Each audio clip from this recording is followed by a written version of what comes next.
तेव्हा 50% मतं तुम्ही घेतलेली आहेत आणि एकीकडे एक मनसे 50% मतं घेणारी आणि दुसरीकडे 5 पक्ष एकत्र आणि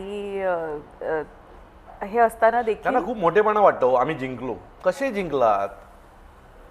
माझा प्रश्न आहे तुम्हाला. 5-5 जण एकत्र येऊन एका वाघाची शिकार करताय आणि त्याला त्याचा अभिमान आहे. म्हणजे 5 भेडिया मिलके एक शेर को मारा असं मनसेची स्थिती आहे की याला अभिमान वाटतं आम्ही 5 जणांनी मिळून मनसेचं पानिपत केला. अहो एकटे या, मग तुमचं पानिपत नाही केलं तर आम्ही पण गप्प बसणार नाही. पण ह्या सगळ्या गोष्टी होतील. मी परत सांगतो, आम्ही दोघं भाऊ एकत्र आलेले आहेत.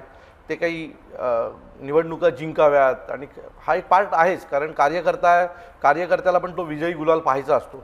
पण आज हे दोघं भाऊ एकत्र आले ते मराठी माणसासाठी आले. महाराष्ट्राचा जो काही वाटोळं मागच्या 2.5-3.5 वर्षात त्या लोकांनी केलं आहे ना, त्याच्यासाठी हे दोघं भाऊ एकत्र आले. तो निवडणुका येतील जातील, पुन्हा निवडणुका येतील.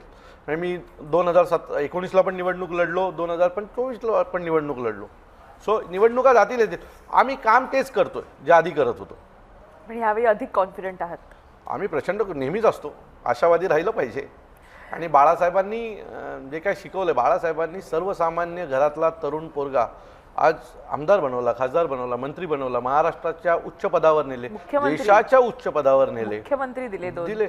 अनेक गोष्टी बाळासाहेबांनी दिल्या. ती सगळी मुलं काही घरनं राजकीय नेत्याच्या पोटातनं जन्म घेतलेली नव्हती ना, ती सर्वसामान्य आईच्या पोटातनं जन्म घेतलेली ही मुलं होती.